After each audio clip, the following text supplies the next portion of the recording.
So, for 19.5 pa lang po kami. Ayan, so, kung magkano yung gusto mong utangin, pwede mong gamitin yan. Then, kunyari, i-continue lang natin. So, let's say 19.5. Ayan. Pwede kang mag-choose. Kunyari, sa day 15, ayan, ang service fee is 0.40.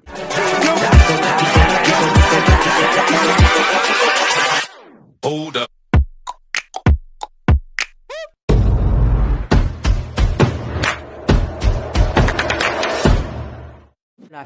Kailangan talaga nating mangutang.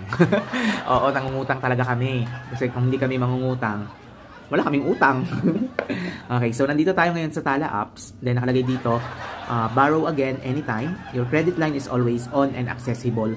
Get more cash instantly. Ayan. So, tatry nating mag-borrow again after a few months.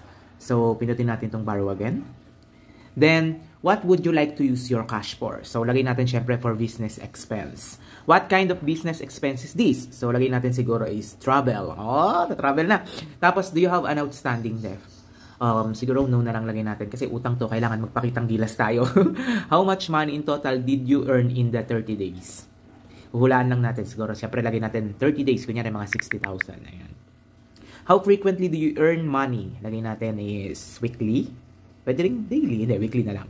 When will you be paid next? Kailan daw ulit tayo mababayaran? So, lagay na lang natin ng October 15. Madalas naman 15-30 yan eh.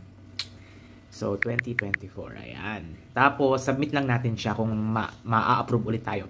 How would you describe your experience with Tala so far? Pag mga ganyan, syempre, kailangan mong magpapansin. Kailangan mong maging plastic. Joke lang po ah. Great, lagay natin. Great and, ano kaya nalagay natin? Great and super accessible.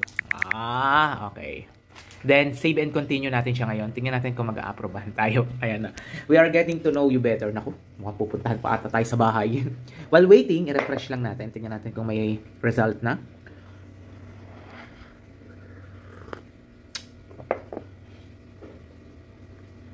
Ayan, wala pa tayong result. Hintayin lang natin yung resulta kung tayo ay na-approve sa Tala. Itong Tala, minsan ginagawa ko na rin siyang e-wallet. So, dito ako nagsisend gamit yung kanilang wallet, which is pwede kang mag-cash in dito ng funds via Union Bank kasi sila. So, InstaPay pwede siya. Then, itong Tala is, maganda rin naman dito sa utangan na ito is talagang pwede mo siyang gawing installment, pwede siyang long term. And, hindi ko masasabing mababa, pero okay naman. Pwede naman siyang magamit kasi tulad ng sinabi ko kanina, long term po ito.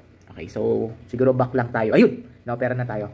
Congratulations, only take what you need. And sabi dito, only take what you need. You can always draw more as long as you repay on time. Kung magkano lang daw yung kailangan, yun lang daw yung uutangin natin. Okay? So far, dyan na lang muna yan. Hindi muna natin uutangin yan. Ginawa ko lang tong video na to para may idea kayo about sa Tala. Kung nagsasabi kayo or kung nag-iisip kayo or nagtatanong kung legit ba si Tala, yes, legit po si Tala. Ginagamit po namin to for almost 3 years na siguro. Ayan, yung max limit nila is 25,000. So, for 19.5 pa lang po kami. Ayan, so, kung magkano yung gusto mong utangin, pwede mong gamitin yan. Then, kunyari, i-continue lang natin. So, let's say 19.5. Ayan, pwede kang mag-choose. Kunyari, sa day 15, ayan, ang service fee is 0.43 per day. Tapos, ang one-time processing fee is 3.99. Depende sa kagustuhan mo, how long na makakapagbayad ka. Depende talaga sa ano mo, sa nais din. Kaya maganda to kasi base lang sa kagustuhan mo. Hindi sila yung nagde-decide.